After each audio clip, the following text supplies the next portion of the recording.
on a podcast called Dub Jellison Podcast. Hey, you know how it is, Dub. Hey, when I was like, this is kind of real, like, holy shit. Hey, you know, like, all right, I was one of the chosen ones. Like, that's a career night. Like, never have you failed if you played it right. And I'm just blessed to. Thought it was my time to shine. I don't remember that. That's crazy. What you been up to since the last time we talked? Man, just been hanging out, man, doing podcasts and pictures, and that's about it, man. Traveling, hanging out. I saw you were doing the pictures. Sorry to cut you off. Oh yeah. I saw you doing the pictures. What all is that for? You said what? Like, what do you do the pictures for? Do you just go out and do it because it's fun? Yeah, I just take pictures, man, and they're fun. Take different things, shoot different events sometimes, but really getting into now just taking like, cool pictures and sell a couple. We try to see how it works out. Just it's like creating art. I do framing and stuff, framing them up. It's kind of cool. It's something different, man. It's I don't know. It's a whole different crowd, whole different community. So it's cool. Yeah, I did a little bit of that stuff for it was a pro-am here in Indy, and I mean, I had like no experience. I was just kind of helping out just to be there.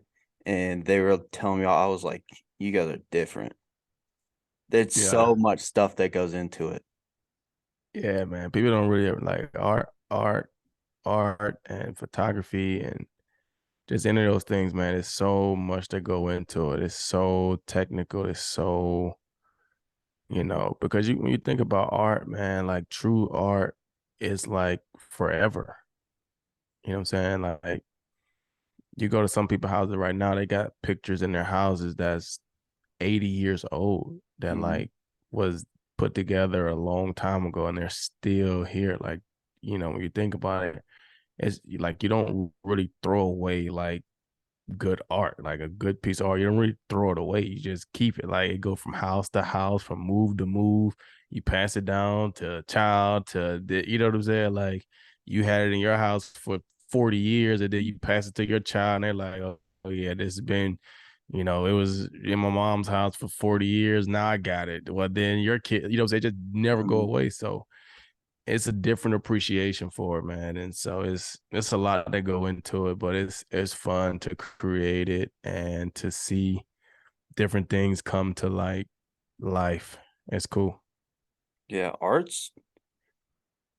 it's like you can't even explain it, like what it means to people and like what it means to the artist that actually does it. I mean, putting your heart and soul into a piece, whether that's working on a picture or a painting or anything. And I mean, they live on like Andy Warhol did the Campbell soup can. He did a soup can, and it's one of the most famous pictures of all time, or famous paintings of all time. That's insane. Yeah, man.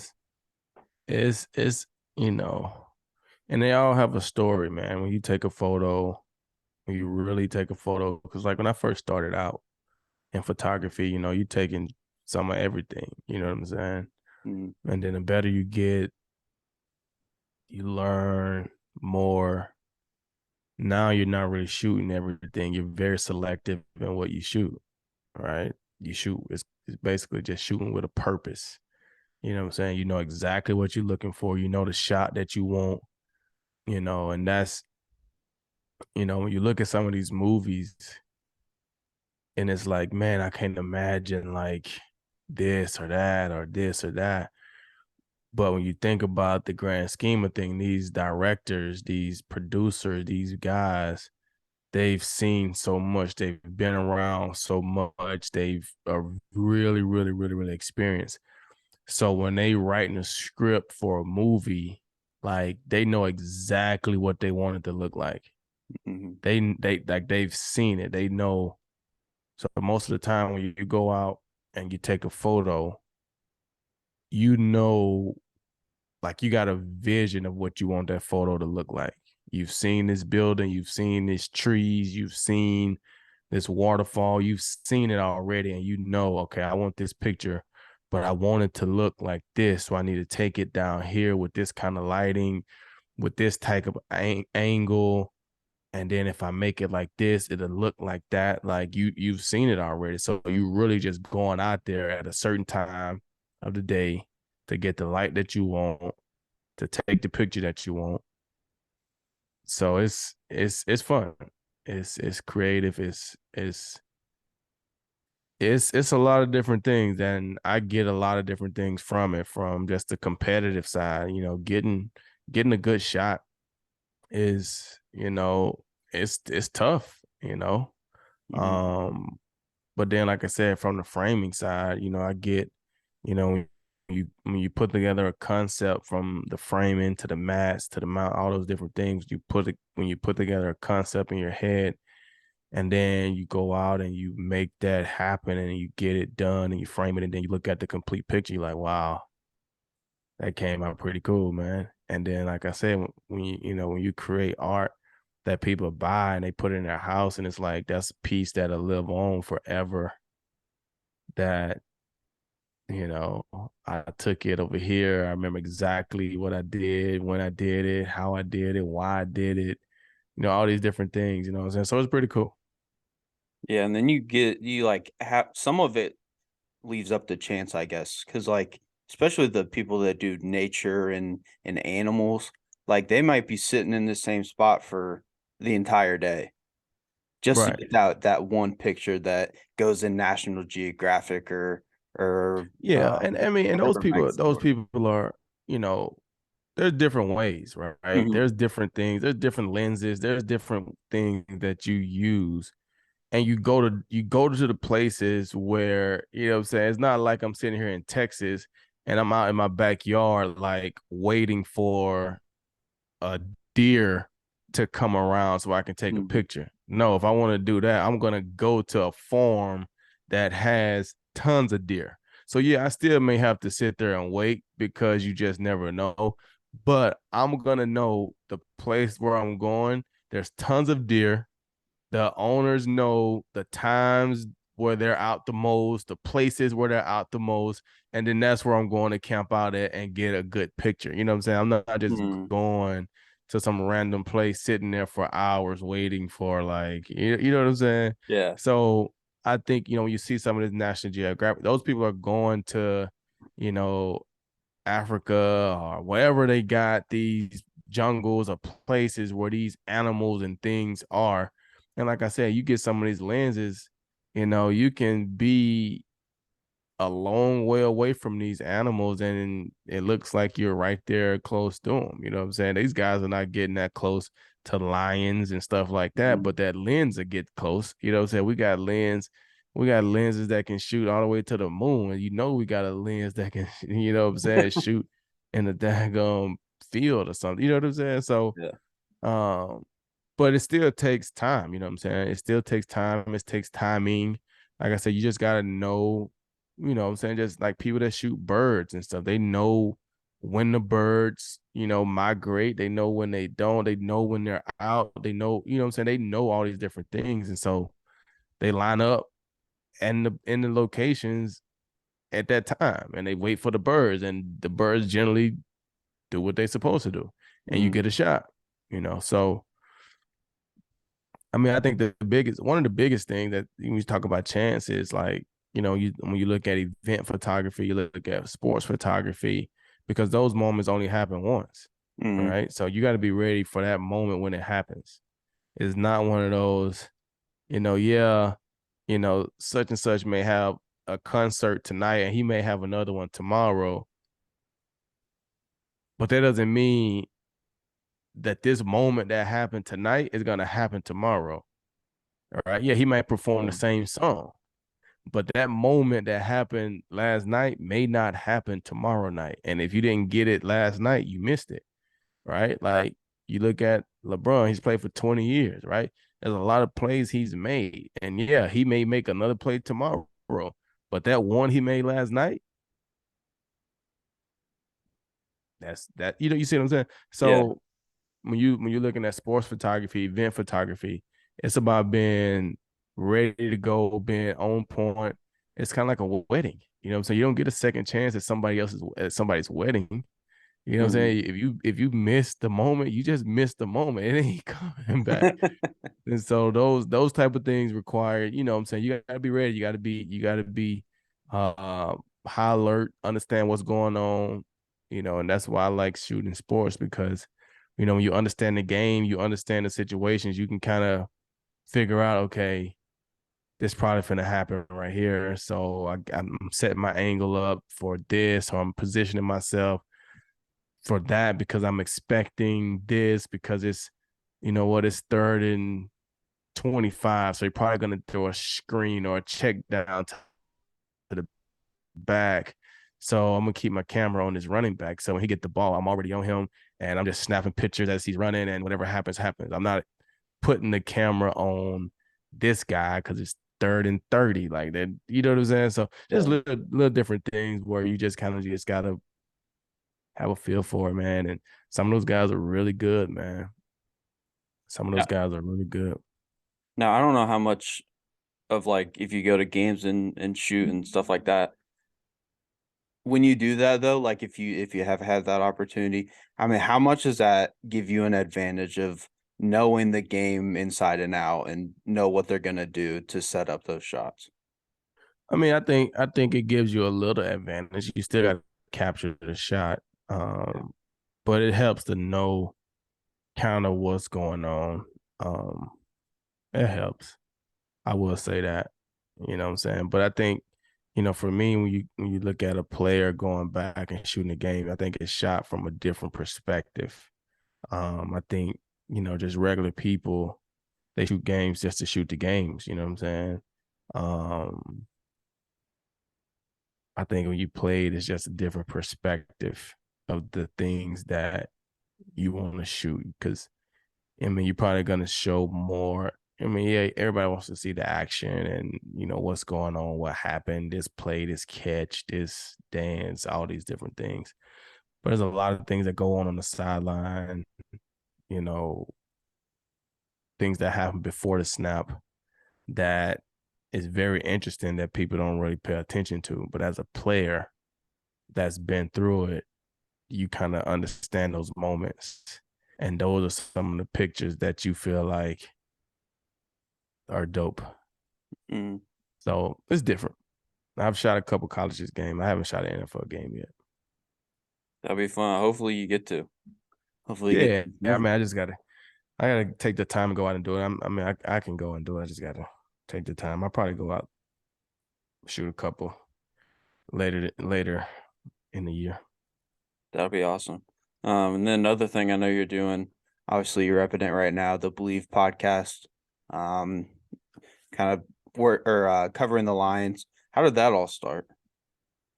I don't know, man. I guess got an email one day about, you know, they were starting, they were doing this podcast and asked if I wanted to be a part of it. So I just saw the email and I just kind of sent it to my marketing PR people and was like, you know, take a look at this. I don't know, because you get so many things, you don't know what's real, what's fake, what's worth your time, what's not worth your time. So I try not to spend much of my time vetting through that stuff. It's just kind of like, I got this email about a podcast for the Lions or something. Like, I don't know, like, read it, check it out. And so when he hit me back, he was like, oh yeah, I heard about them. They doing some good stuff. They've been trying to, you know, do this and do that. So, I mean, if you want to do it, I think it'd be cool. I think it can be fun for you if you want to do it. And so I was like, all right, well, cool. That's fine with me. I'll do it. So that's kind of how I started. Do you like being able to kind of keep your head? Because I have Nolan Carroll on pretty frequently, and that's one of the reasons he wanted to come on, is because he wanted to still stay in the game and talk about the league and everything like that, even though he's not playing anymore. Yeah, it definitely keeps you. It helps, because for a couple of years, you know, when I wasn't doing it, you're just kind of out the loop on a lot of things, and you don't really pay attention to a lot of stuff because you're just kind of doing something different with your time, with your life. But now that I do cover the lines, it definitely keeps you in it because, for one, you got to watch the Lions games to see what's going on. You got to see what's going on throughout the week. You got to see, what's going on with other teams that they're playing, right? You gotta know those different things. And so it just keeps you inside the loop of what's going on. You're paying attention, you're watching in a different way. So I definitely think, having to talk about it, being on the podcast, doing these different things definitely keeps you in the loop, definitely keeps your brain on football, talking about football. And so you're not just completely out of it. You're still kind of, just giving your opinion on it. Mm-hmm. And now we're 8 weeks into the season. I mean, how much do you think these teams where they currently stand, like, for example, the Packers and the Bucks are both 3-4, kind of struggling out the gates. How much do you think those teams will change as the year progresses? Or are they going to stay in this like sort of neutral position? Signal kind of went out. What teams you said again? The Packers and who? The Packers and the Bucks. That was just like an example. Like, okay. Do you think that throughout these first 8 weeks, these are who these teams are for the rest of the year, for the most part? I think some of the teams you can say that's who they are. I think for some of the other teams, it's kind of tough because you look at Tampa, they're dealing with a lot of injuries right now. I think everybody in their secondary is hurt right now, right? Their receivers have been injured. Chris Godwin got injured. He come back, he got injured again. Julio's been injured. So I think Tampa is one of those teams that's, they're bitten by the injury bug. And that generally happens to every team, right? And I think for Tampa, they're sitting here like happy while the whole world is going crazy because they're in a bad division and they know everybody gets hit by the injury bug at some point. So they're like, we got hit early. If we can do enough to stay afloat, and then once we get our guys back, then we can make a run towards the end of the year going into the playoffs, as opposed to these teams that start out fast and then they get the injury bug late in the season and then it just derails your whole playoff run, right? So I think Tampa's one of those teams that they're not playing well right now, but I think once they get healthy and they get guys back, I think they'll be fine. Like I said, their division being as bad as it is gives them opportunity to not win as many games right now and still be leading in the division. I think Green Bay, on the other hand, I just don't know if Green Bay has it. They're not an explosive team, and Aaron Rodgers is getting older, so he can't. Why did I say he can't? But him just going out winning a game like he used to, we're not seeing that as much. We're not seeing him throwing the ball 60 yards downfield, making big plays like he used to. And so I just don't think they have it this year. I don't think they have what it takes. And then the other teams are getting better. So I think Green Bay is who they are, and I don't think they'll be there. Even though Aaron Rodgers is great, I don't think he'll be able to get those guys there. But I think Tampa will be able to withhold their injuries. Withstand the injuries and get back to rolling. Some of these other teams, I think they are who they are. It just depends on how good they really are, right? Like Minnesota is Minnesota. Don't get me wrong. They're 6-1 or 5-1, whatever they are, playing good football. They're winning the North. But I don't think anybody looks at them as a Super Bowl favorite. Mm-hmm. You know what I'm saying? Yeah. Like they're winning games. Like the Giants. The Giants are winning games. But I don't think anybody looks at them as the Super Bowl favorite. They're just winning games that they're supposed to win. They're better than they were last year. They're playing a lower level schedule because of what they done last year. And being better than that, you're going to win some games. But, the Giants playing with fire every week. So you can't be down in the fourth quarter every week and always come back and win. You can't be – you just can't do that. in this league, especially against some of the better teams. So I think the Giants will probably have a reality check this weekend. I think Seattle will probably beat the Giants this weekend. And so those are types of teams that's like, winning builds confidence. So they probably go in a game feeling really confident, knowing that they've won games. And they may win the game. Saquon is playing at a very high level right now. And sometimes those guys just have it and they just can make things happen. But I think, 7-8 weeks is a good time frame to see this who teams are. You know what I'm saying? But after we get through the first week or two of the season, you just still don't really know. But after 7 weeks, you kind of know who you are. You're still trying to, get better at it. But if you don't know who you are, if you can't decide if you want to be a running team or a passing team by 7-8 weeks, it's tough. You're probably not winning. Mm-hmm. No, like my Colts, they're in a really weird spot because a lot of people are talking about them tanking, but they're only a game out of the playoffs. Benching Matt Ryan for Sam Ellinger, who hasn't played an NFL game, I don't believe, or played meaningful snaps. The Colts are in a weird spot. What did you make of Matt Ryan getting benched?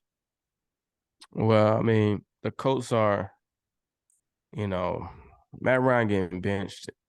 I mean, that got to be something that they've seen internally, and they feel like, he's just not giving them a good chance to win football games, right? And we all know Matt Ryan from the career he's had, so it's hard to see one of these guys just get benched like that because they've been so good for so long. But the Colts internally probably know that they're really only benefiting from a bad division. You know what I'm saying? Texans aren't good. You got you guys. Jacksonville has shown some flashes, but they're not winning like that. Tennessee hasn't pulled away with the division right now. So yeah, Indy is up at the top, kinda, but that's just by default. They probably know inside that we're just not that, especially with Matt Ryan. So to make that move, that's a big move. That's a big move. I was surprised because of, who Matt is. And sometimes I feel like you give those guys the benefit of the doubt, right? He's proven that he can be a top quarterback in this league for a long time. So when you throw him in a different system, a different environment, different teammates, different coaches, it's hard for them to put, you would think that it'd be hard for them to put a plug after 7 games. But maybe they just haven't seen what they wanted to see, or they just feel like he's not the guy that they thought he was or that they wanted him to be. And we'd rather just move on now and see what can happen. And if it don't work out, we just go back to Matt in the end. I did see he was hurt, but they also said that they were going to probably make that move regardless. So, as a Colts fan, I'm hoping Sam Ellinger can come out and have like that Bailey Zappi performance where he just comes and brings the Colts new life, hopefully. I don't know how likely that is, but it happens, man.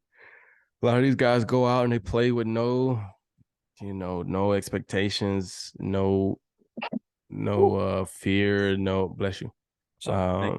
No anything, you know what I'm saying? They just go out and play, and generally good things happen, you know what I'm saying?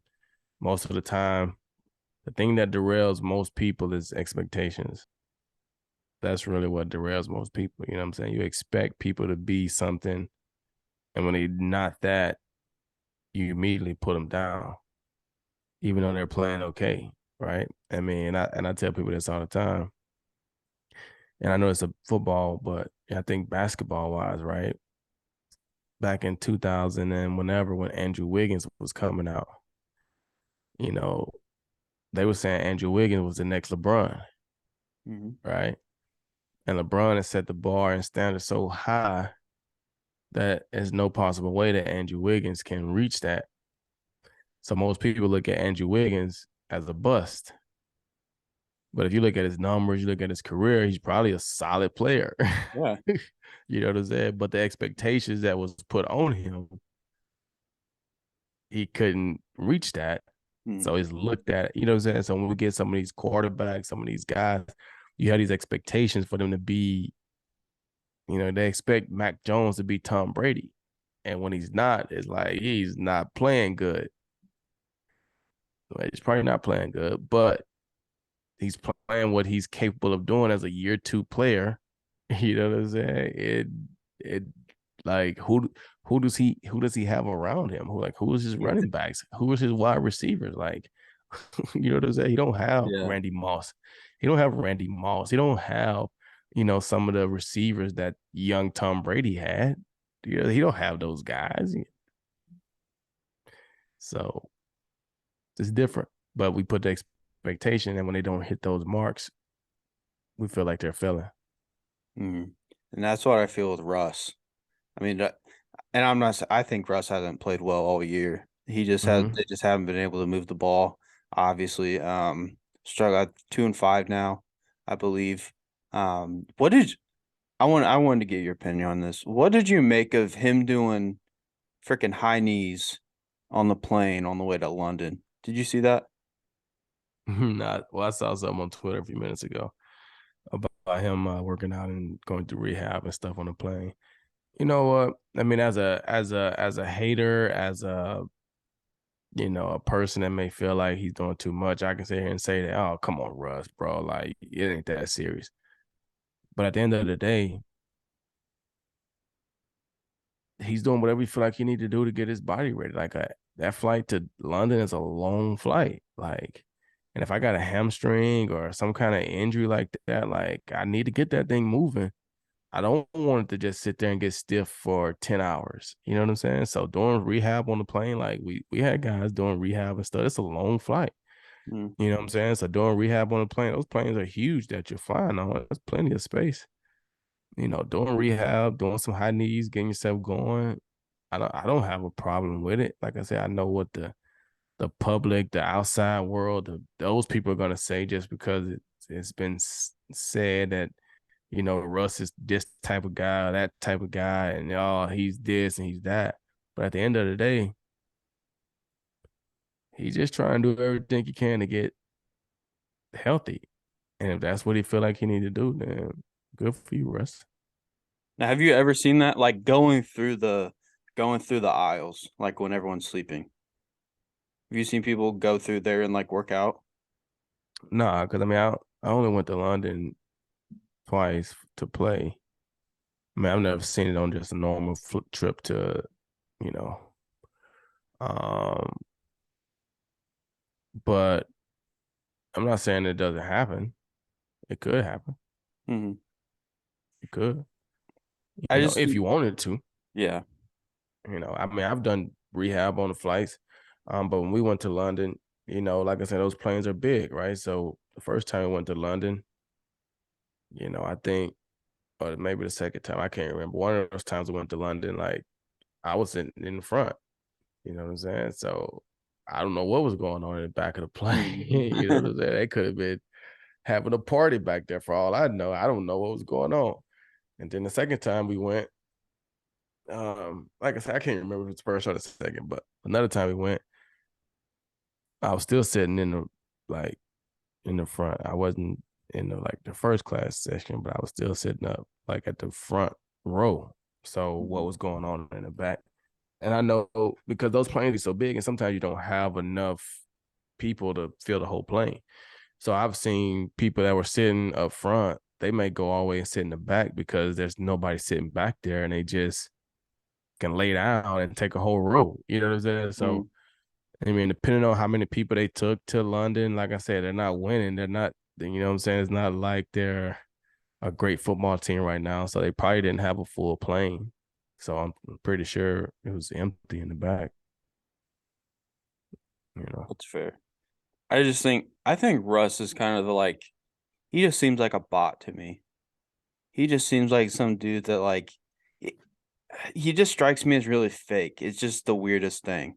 And I'd never really thought that until the last few years.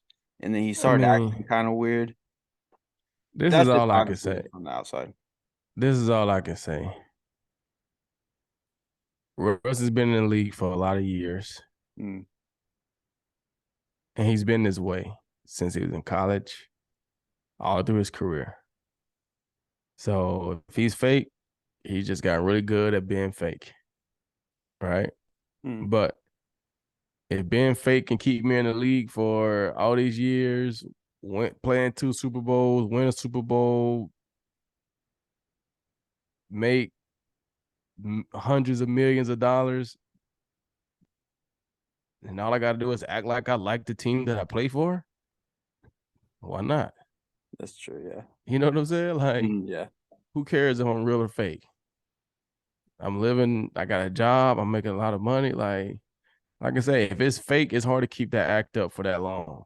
Mm. You know what I'm saying? It's hard to keep that act up for that long. You could be fake when the situations are and you know everything is normal, when the circumstances are normal. You know what I'm saying? When things get out of whack, the real you starts to come out.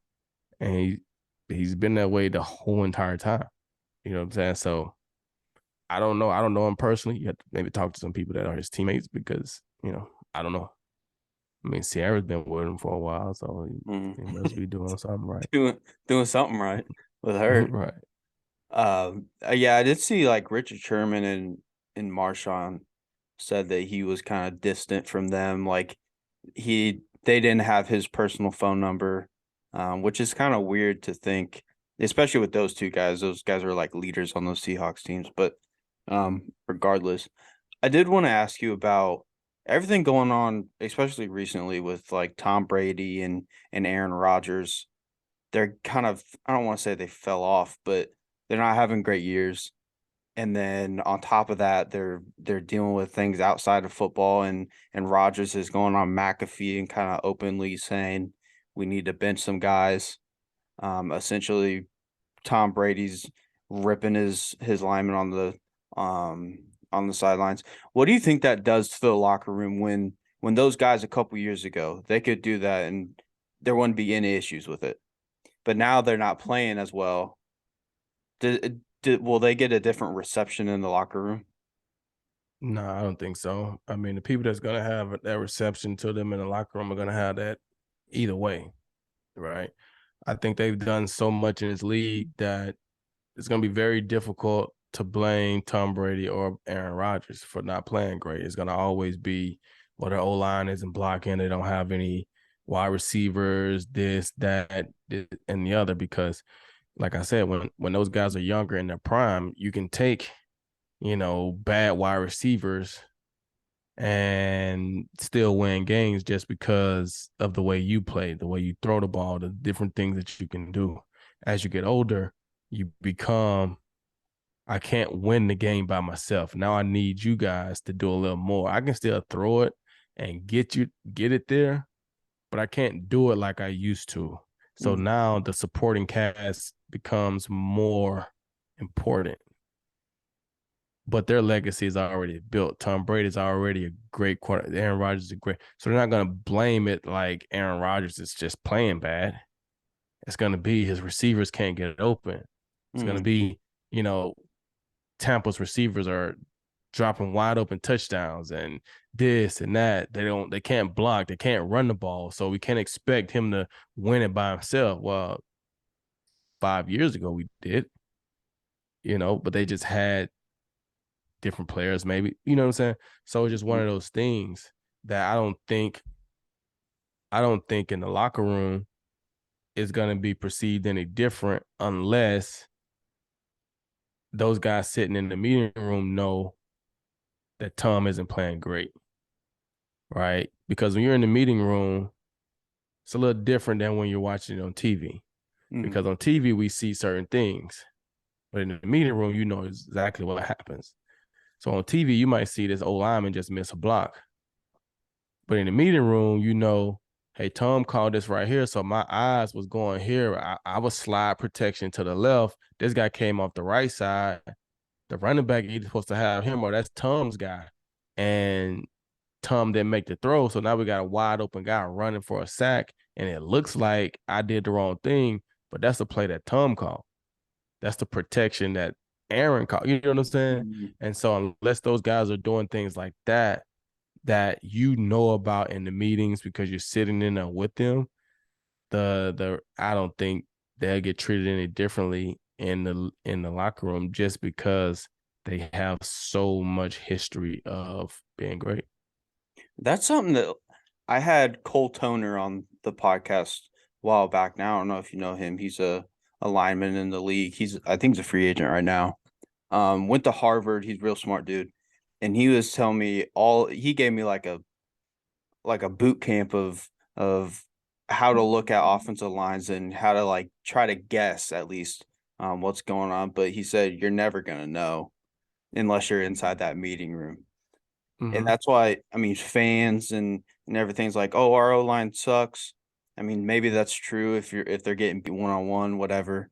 But there's also so many different games within the game that you're not privy to that are most likely the reason that a position group is struggling or a player struggling or whatever. Yeah, I mean, it's a lot of different things that go on from a communication standpoint, from a scheme standpoint, from philosophy. It's a lot of different things. So it's very difficult to just, look at a team, look at an O-line or somebody like that and just be like, dude, our O-line sucks. Like, they're probably not that bad. You got to look at all the other factors that go with that. But like you said, if guys just getting beat one-on-one, then they're just getting beat. Technique's awful. But a lot of it has to do with scheme and protection calls, and it's a lot that go into. It's a lot that go into a offensive play. It's a lot that go into the game. It's just a lot that, like you said, like people that don't understand the game doesn't know, and people that do understand the football game, but they don't understand what all goes on behind the scenes.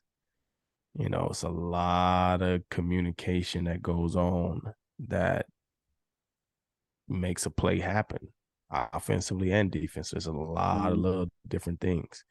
And you got to be on the same page. And, you operating with thousands of people screaming, high intense, atmosphere, environment. So it's tough. I don't know if you've had a chance to tune into him, but Pat McAfee has Darius Butler on his show every Wednesday and Thursday, I believe. And they go through kind of the best and worst of different coverages and things like that. And yesterday they were talking about the Packers. They gave up a big play to, it might have been Curtis Samuel or Jahan Dot. I forget who it was on the Commanders, but they were talking about how the linebacker was only supposed to go up like, I'm gonna make this number up, but 7 yards. And then anything after that, the cornerback's supposed to take it on like an under route, basically. But it would make a lot more sense if you could see it, because I'm not doing a very good job at explaining it. But I mean, they were talking about that for 20 minutes and all the different things that could have went wrong, or the schemes or the communication and everything like that. Yeah, I mean, you have those things when you're playing a bunch of read type coverages. But the thing that happens is these offensive guys know your rules. So then offenses like to operate in the gray area. That's what they try to get the defense to be in, the gray area, right? Because like you said, that scenario right there, right?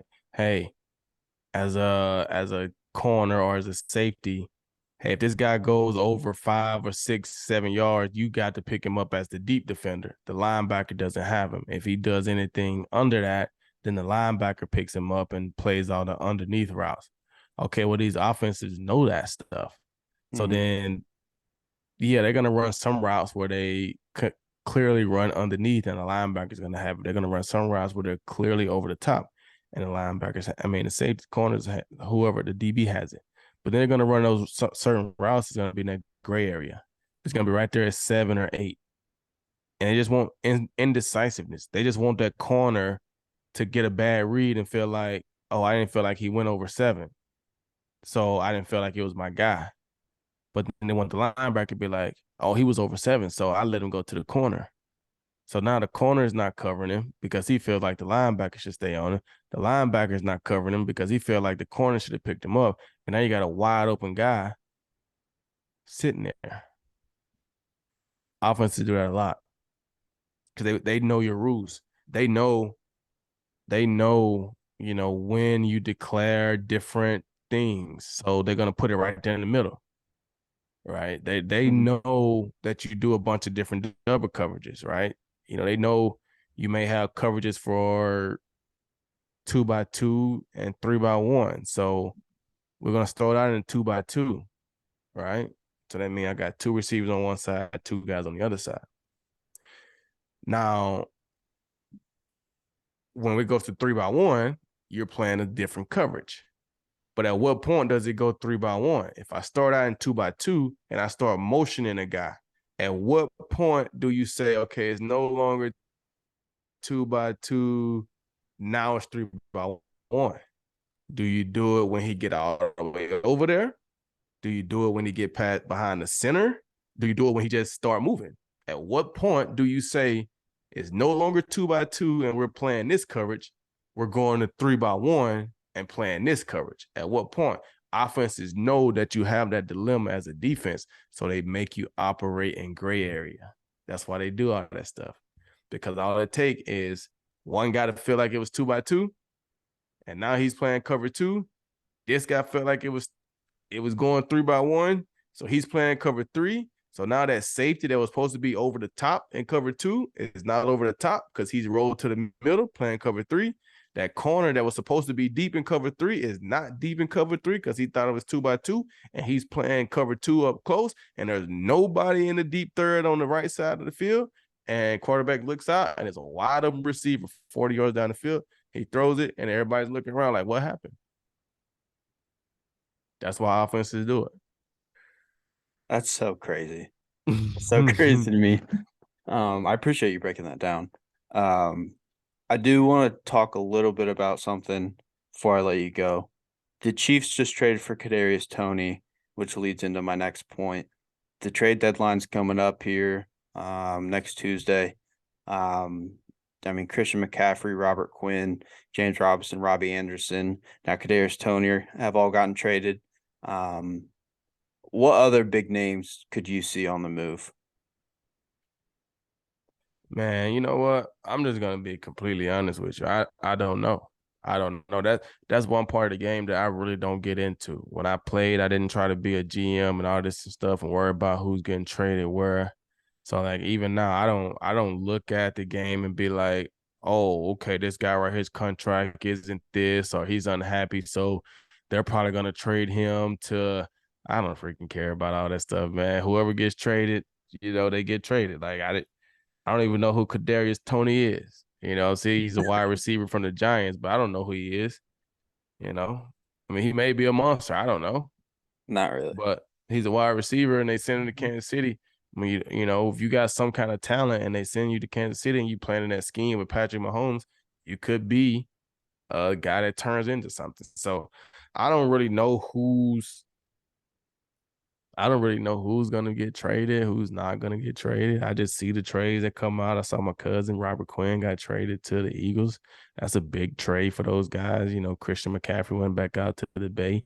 That's huge for him. So, I just see the trade when they come out and get my opinion on it. But I don't spend time speculating on who's going to get traded and who should get traded. Like, I don't care. Fair enough. That is probably something for more me to pay attention to. As opposed to you. Yeah, I don't have time for all that. Fair enough, man. Hey, like I said, I'm gonna let you go. I'm gonna wrap this thing up. I appreciate you coming back on. Obviously, it's your second time on the podcast. All the best to you and all the things that you got going on. I appreciate you, man. It's always fun. Yes, sir. Have a good one. All right, man.